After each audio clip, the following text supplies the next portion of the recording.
Our next topic of conversation involves solving polynomial equations.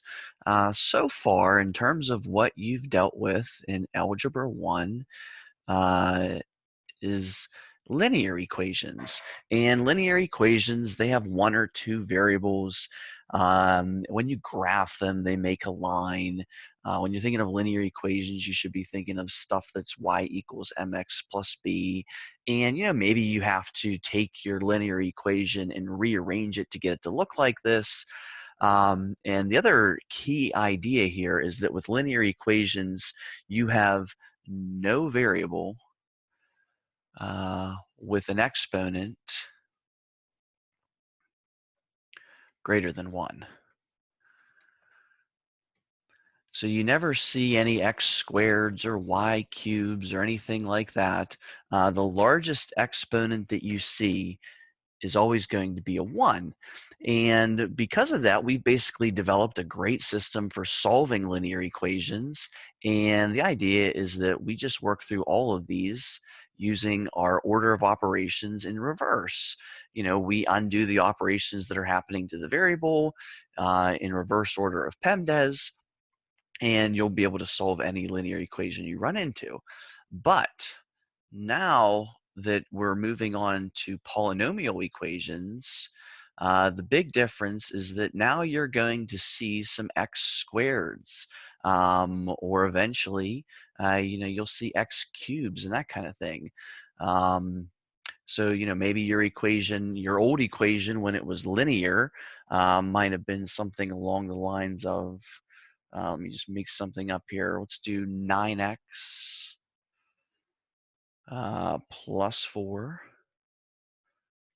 minus 4x equals 6x plus 7. All right, so that's a linear equation. And just to refresh your memory on how we solve this, we can simplify this left-hand side. We can do 9x minus 4x, which would be 5x. So now we have 5x plus 4 equals 6x plus 7. And we want to get all of our variables on one side. So let's subtract 6x on both sides. And this is going to cancel out. And let's move this 4 over. Let's subtract 4 on both sides. And we get negative x equals, that cancels out, 3. And then to get our x by itself, we divide both sides by -1. And our x value should be -3. Now that we're dealing with polynomial equations, the difference is that now maybe you'll see something like this.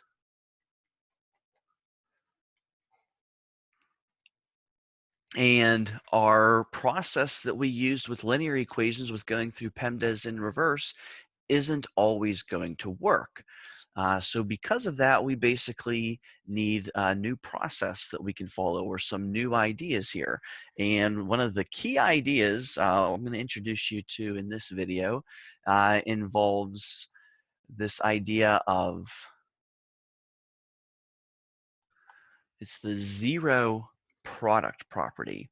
And to make sense of the zero product property, let me ask you a question. If you were to multiply two numbers and you wanted to get 0 as your answer or as your product, think of two numbers that would do that. So what times what would give you 0? And maybe you were thinking 1 times 0, or maybe you were thinking 0 times 2, or maybe you were thinking 5 halves times 0. The key thing here, the key idea is that you're always going to have a 0 over here. There is no way that I can multiply two factors or two numbers and get 0 without having one of my factors be 0. All right, so basically, any number x that I multiply by 0 is going to be 0. There has to be a 0 involved in this product if I'm going to get this answer of 0.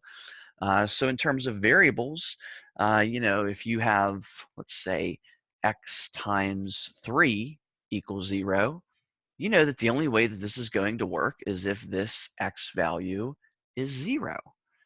There's no other number. I can multiply by 3 and get 0. Now let's say I had, I don't know, x minus 2 times 3 equals 0. Okay, so I'm multiplying. I know this looks a little more complex. This is now a quantity of x minus 2, but this still has some value. Once I plug in a number for x and subtract 2, this is just a number. So I have a number times 3 equals 0. The only way that's going to work is if this guy right here is 0. And when does x equal 0 with x minus 2? One x value of 2 would work, right? So if I plug in 2 right here, 2 minus 2 would be 0. 0 times 3 is 0. And now the neat thing about this is that this 3 times the quantity x minus 2 equals 0, this is actually still a linear equation. Notice that if I distribute this 3, this would be 3x minus 6 equals 0. I can add 6 to both sides. I can divide both sides by 3, and I still have that same answer of x equals 2. Now, where this gets a little more complex is whenever I have a variable in both of these parts as part of this product. So let's say I have x times x minus 2 equals 0. All right, so I'm still multiplying two different values together to get 0. So how can that work? Well, there's actually two ways. Maybe this first number is 0. If this x value right here is 0, 0 times anything will be 0. That's the first possibility. But there's a second possibility. Maybe this second part right here is 0. All right, so if this second part is 0, what x value would work there? Well, it would have to be an x value of 2. So I actually have two solutions here, which is another interesting thing that happens when you're dealing with polynomial equations. When you were dealing with linear equations, most of your problems just had one solution. Every once in a while, you had a problem that didn't have a solution, or the solution was all real numbers. But now we actually have two different values of x that would work for this equation. Now, let me give you another example. What if I had x minus 1, the quantity of x minus 1 times the quantity of x minus 2 equals 0? Once again, I'm multiplying two values together. So I basically want to know, when would this first factor be 0? So when is x minus 1 0? And then the second idea here is, when would this one be 0? So when is x minus 2 equal to 0? And wherever that happens, in this case, add 1 to both sides. So x value of 1 would give me 0 right here. 1 minus 1 is 0. 0 times anything would be 0. And over here, if I add 2 to both sides, an x value of 2 would give me 0. So with this equation, you have two solutions. First one being 1, second one being 2. Let me give you just one more example. What if I had go something very similar to what I just had. What if I had x minus 1 times x minus 2 times x plus 5 equals 0? So in this problem, now I have three different values multiplied together to get 0. So in this case, in terms of what my solutions are, I need to take into consideration the fact that, okay, well, maybe this first number could be 0, and that's going to happen at x equals 1. Maybe this second number could be 0. That's going to happen at x equals 2. And maybe this third one could be 0. And that's going to happen at x equals negative 5. So this equation right here has three different solutions. So this whole idea of multiplying two values and getting 0 is called your zero product property. And it's really our key idea when we're going to solve these polynomial equations. So just to read this page to you, we have the zero product property. If a times b equals 0, so you just have two different quantities multiplied together to get 0, then it has to be the case that either the first part is 0, either the a equals 0, or the second part is equal to 0. This is the only way that this is going to work.